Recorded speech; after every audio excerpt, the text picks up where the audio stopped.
ఆంధ్రప్రదేశ్ రాష్ట్రం అన్నపూర్ణగా ఖ్యాతి గడించింది అధ్యక్ష. ఇందులో వ్యవసాయం ప్రధాన వృత్తిగా మనం జీవనాధారం సాగిస్తా ఉన్నాం. 62% వ్యవసాయ ఆధారంగా జీవిస్తున్నారు, ఆ వృత్తి మీద ఆధారపడి ఉన్నారని చెప్పి లెక్కలు కూడా చెప్తా ఉన్నాయి. వ్యవసాయానికి నీరు ప్రధానం అనేది అందరికీ తెలిసిన అంశం. దీనికి సంబంధించి నీటిపారుదల రంగం యొక్క ప్రాధాన్యతని ఎప్పటికప్పుడు గుర్తించి మరి చంద్రబాబు నాయుడు గారు గాని తెలుగుదేశం ప్రభుత్వం ఏర్పడ్డప్పటి నుంచి నీటి వినియోగ రంగానికి అత్యధిక ప్రాధాన్యత ఇచ్చి ముందుకు పోతా ఉన్న విషయం అందరికీ తెలుసు అధ్యక్ష.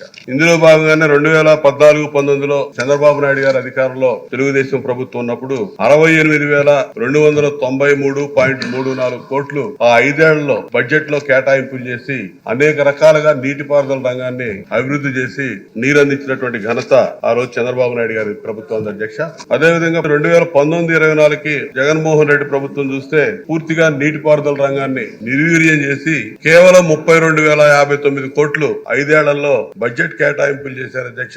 అందులో కూడా 10,000 కోట్లు జీతభత్యాలుగా సరిపోయినటువంటి పరిస్థితి అధ్యక్ష. మరి ఈ విధంగా చూసుకుంటూ పోతే గడిచిన 5 ఏళ్లలో ఈ ప్రాజెక్టులు కమిషన్ల కోసం కక్కుర్తిపడ్డారు తప్ప ఎక్కడ కూడా నీటిపారుదల ప్రాజెక్టులు పూర్తి చేయడానికి వాళ్ళు చర్యలు తీసుకున్నటువంటి పరిస్థితి లేదు అధ్యక్ష. ఒక పోలవరం జీవనాడిగా ఇచ్చి చంద్రబాబు నాయుడు గారు 72% పనులు పూర్తి చేస్తే కనీసం 2% పనులు కూడా ముందుకు నడవని పరిస్థితులు ఈ రాష్ట్రంలో ప్రజలందరూ చూశారు అధ్యక్ష. పోలవరం ప్రాజెక్ట్ ని ఏ విధంగా విధ్వంసం చేశారో కూడా రాష్ట్ర ప్రజలందరూ చూశారు అధ్యక్ష. అదే విధంగా చెయ్యని ప్రాజెక్టులు పూర్తిగానే ప్రాజెక్టులకి ప్రారంభోత్సవాలు చేసి నిస్సిగ్గుగా వెలుగొండ గాని కుప్పం బ్రాంచ్ కెనాల్ గాని పనులు పూర్తి కాకుండానే బోటకపు ప్రారంభోత్సవాలు ఏ విధంగా చేశారో కూడా ఇవాళ అందరూ చూశారు అధ్యక్ష.